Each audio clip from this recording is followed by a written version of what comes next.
Okay, I need my fellow 2000s girls to lock in real quick and bear with me on this.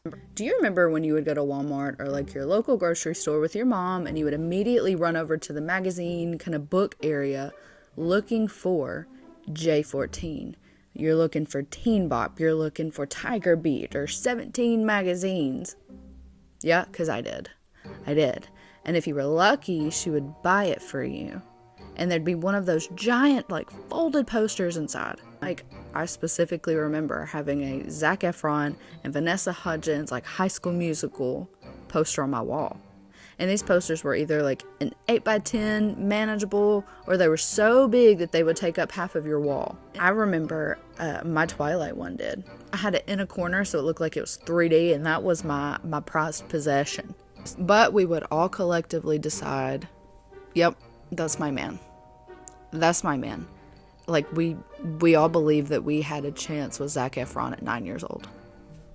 But honestly, the media fed into that hard. Because during that High School Musical era, Zac was marketed like some national event.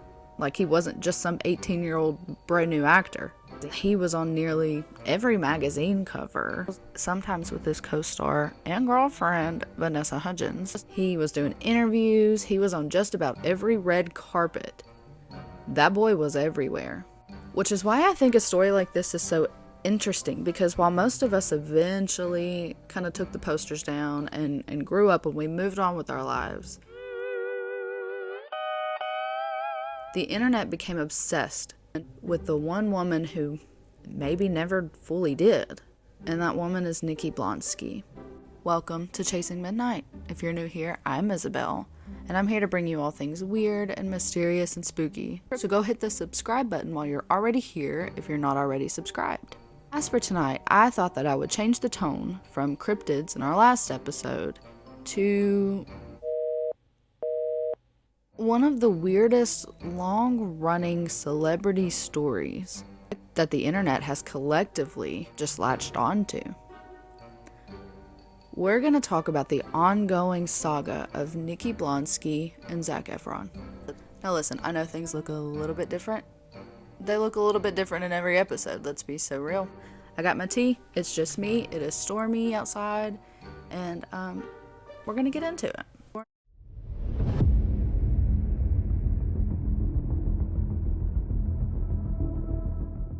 Before anybody starts typing out like angry, nasty comments, let me just say this up front. I don't think that Nikki was delusional from the beginning. I don't.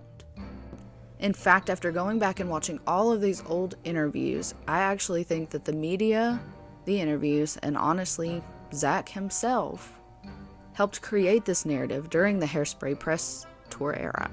But at the same time, there definitely comes a point where like this cute celebrity crush starts turning into something that people online view very differently. So tonight we're gonna go all the way back to 2007, and specifically the interviews, the mutual flirtation, the awkward and hard to watch press tours, Nikki's cameos, and how one movie musical has turned into a nearly 20-year fixation.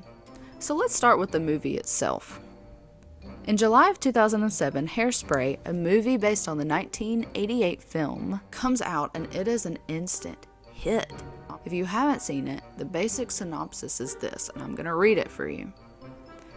In the 1960s Baltimore, dance-loving teen Tracy Turnblad auditions for a spot on the Corny Collins show, and she wins. She becomes an overnight celebrity, a trendsetter in dance, fun, and fashion. Perhaps her new status as teen sensation is enough to topple Corny's reigning dance queen and bring racial integration to the show. It's got catchy songs that I still remember all the lyrics to, a powerful message, and an insane cast.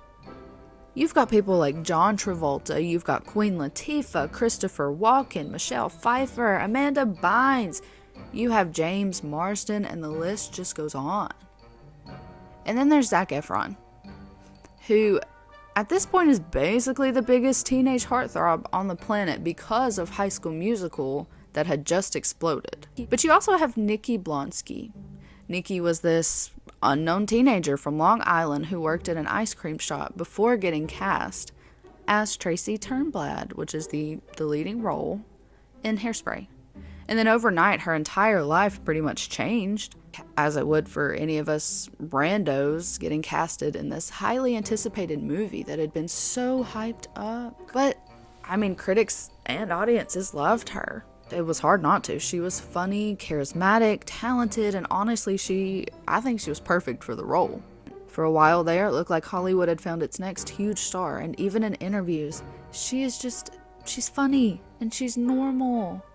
And it's, going back and watching, it's refreshing to see. She's just like one of us. But this is where the Zac situation begins, because during the Hairspray press tours, Nikki is very openly attracted to Zac. And I really need my younger listeners to understand something. The 2000s press interview scene, chaotic. It's chaotic. It was absolutely crazy. They did not care. They didn't give a... They would ask the most insane questions imaginable, and then they would try to break some kind of big story in their interviews that only they could discover, and just to get views, right? They encouraged flirting, sometimes even physical touches. They pushed weird romantic narratives, and then they tried to create chemistry between co-stars. And because Zac was basically the internet boyfriend of an entire generation at this time, almost every interviewer wanted to focus on him, despite his long-lasting relationship with his girlfriend.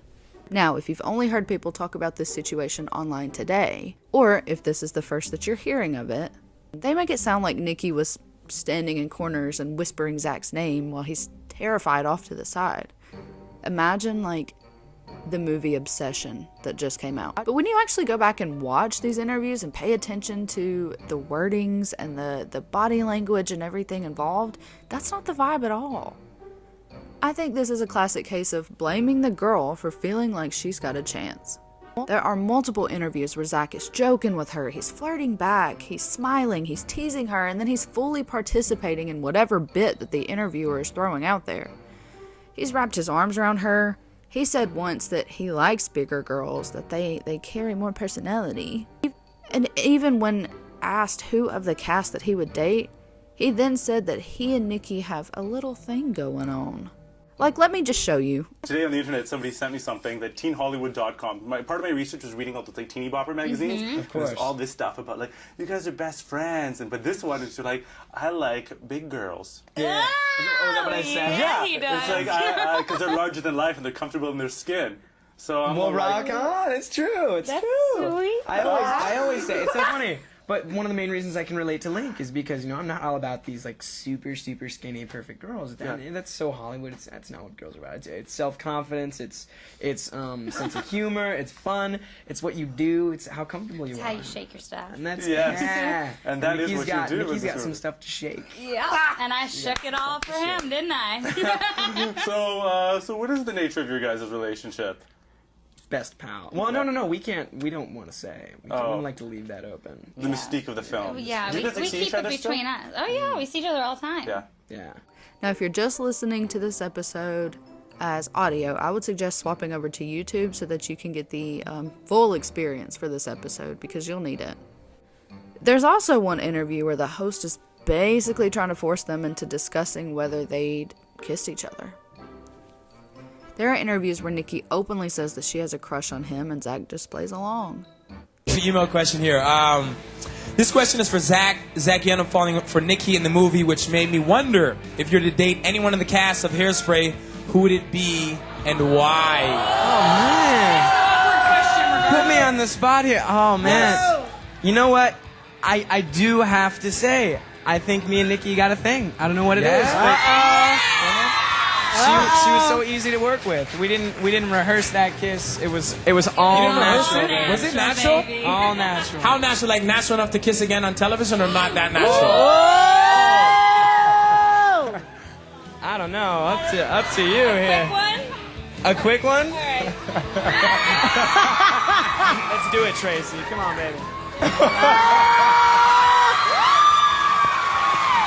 And that was on TV. Oh my God! How's this coming? That was good. And yes, he is dating Vanessa Hudgens at the time, which honestly makes some of these interviews even crazier in hindsight, because what are her thoughts on this? All right, start the clock. Do you think the Apex Summit achieved much? Sure. I enjoyed that answer so much I spat. Was John Travolta wearing anything under that dress? Absolutely. Lots. Was there any tongue action in your on-screen kiss? Yeah. Oh, hot You just totally put us out there. dang! Stop the clock! I thought we had to tell the truth. I thought, you know what? There was a bit where I just went, I think he did a little bit of that sort of thing. Was that? Did you? 'Cause You know, you kind of forget, I guess, and That we're you on get TV. carried away. how could you not? This is Start one the of those clock. moments. I'm getting flush. There's no way that you didn't know that they were dating. Would you be okay with your man behaving like this? Or is it just fake for the press to hype up the movie? But that's why I think it's unfair when people say that Nikki just completely created this fantasy relationship in her head.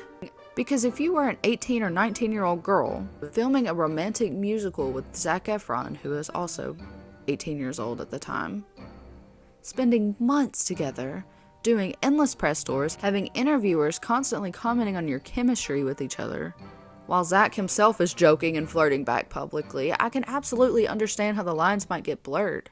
I mean, they considered each other their best friends. But then comes the Wendy Williams interview. This clip still goes viral all the time. I mean, I've seen it countless times.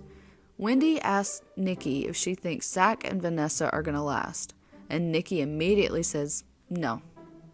Then she goes on to say that she is the one for Zac and that she knows him better than anyone. There was no hesitation, there was very little media training, and the audience gasps because, girl, why would you say that? Why would you say that on national television? Right, so now Hairspray, which was a big breakout role for you. Star-studded cast, everybody, including Queen Latifah and John Travolta and Zac Efron. Do you keep in touch with any of those people? I do. I keep in touch with all of them, actually. Zac is one of my best friends in the whole world. Okay, let me ask you something. Okay, let's get serious now. Do you think that he and Vanessa will go the distance and get married? Not yet, just eventually. No. Okay. Sorry. Sorry, D. Love you, girl, but it ain't happening. It's just, you want the truth. It's the truth. I'm sorry to hear that, too. Sorry, Hollywood. I know him real well. I love him real well. But Oh, you're a good, funny girl. Good fun. Okay. I'm the one for Zac Efron, okay? Let's just settle the debate. I'm the one for Zac Efron. But honestly, that moment tells you a lot about where her mindset was, because she didn't seem embarrassed about liking Zac. She was very confident in it. She seemed genuinely convinced that there was some level of mutual chemistry there. And honestly, at the time, she may have truly thought that there was, but is that her fault? But here's where the story starts getting sad instead of funny. And here's where I struggle to defend her. Because after Hairspray, their careers go in completely opposite directions. She claims that the cast stayed in contact, but even proven by tweets at the time, and I'll show you, co-star Amanda Bynes has no intention of ever contacting Nikki again. For Zac, Hairspray became just a stepping stone in this massive Hollywood career, and he went on to create like a really cool filmography.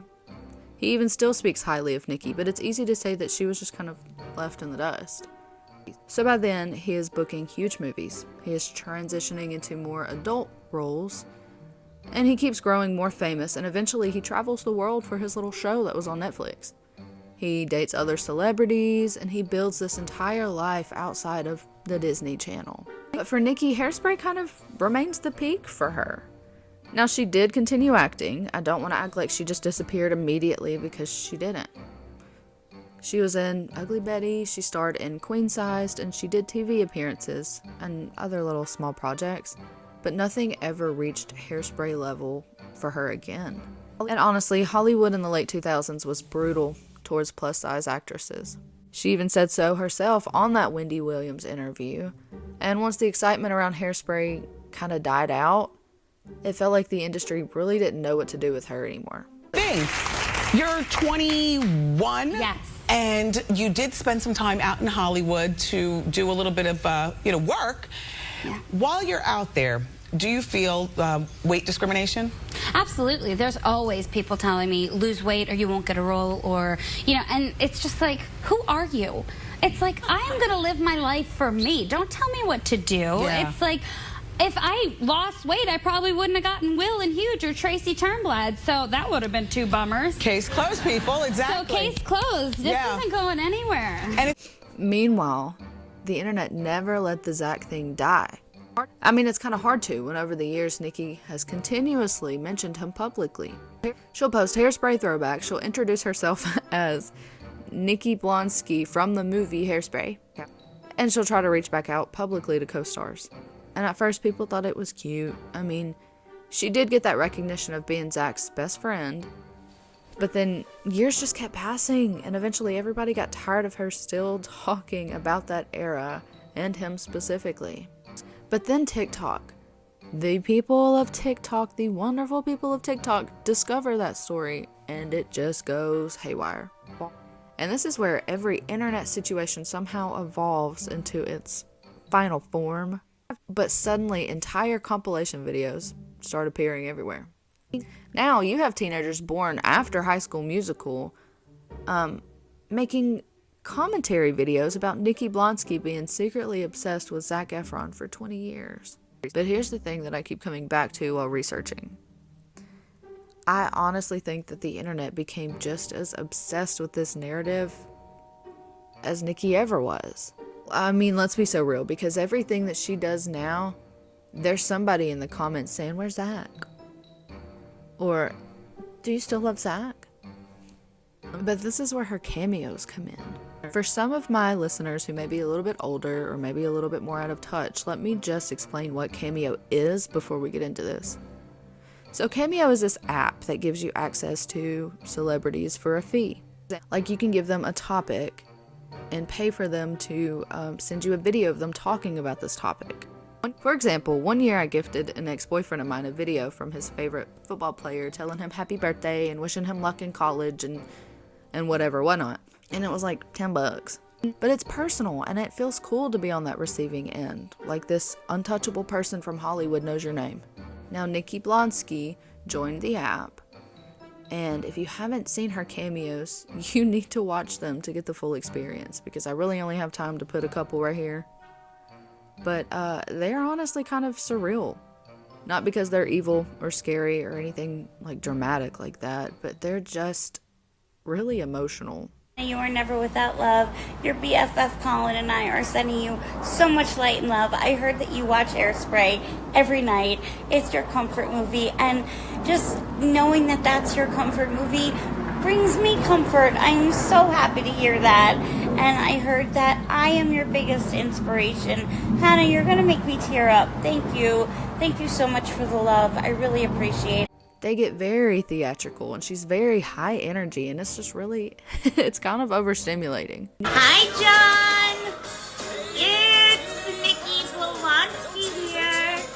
And I heard from your amazing sister, Michelle, that you're one of the nicest kids in town. And guess what, John?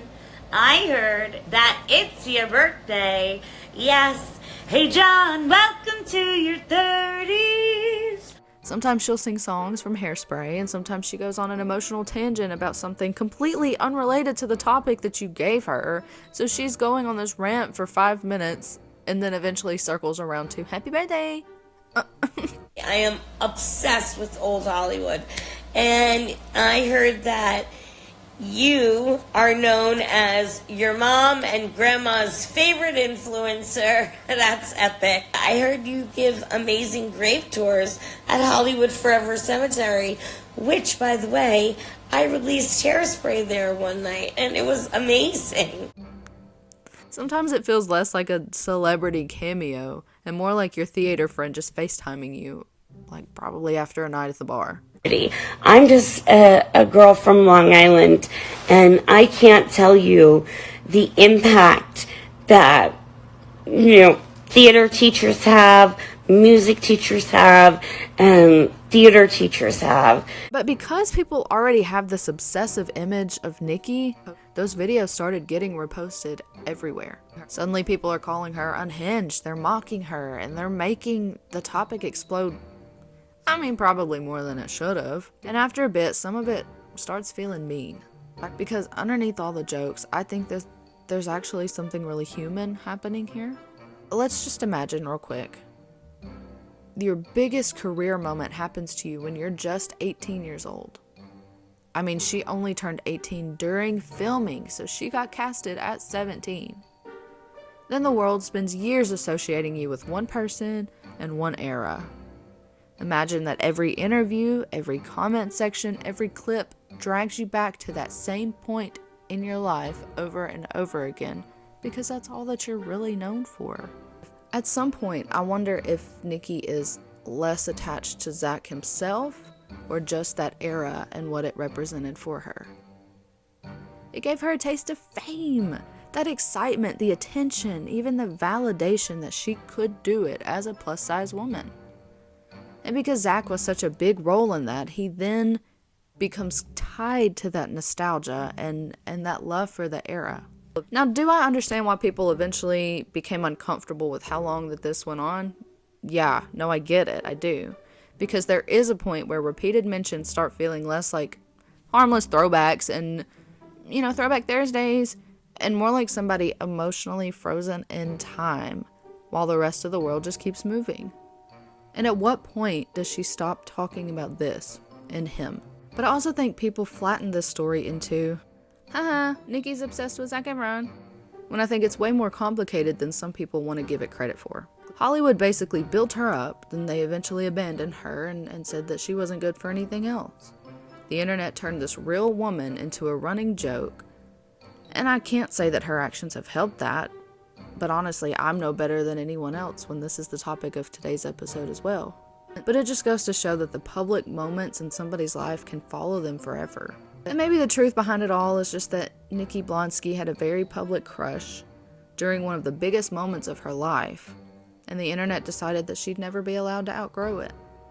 I would hate to be in that situation.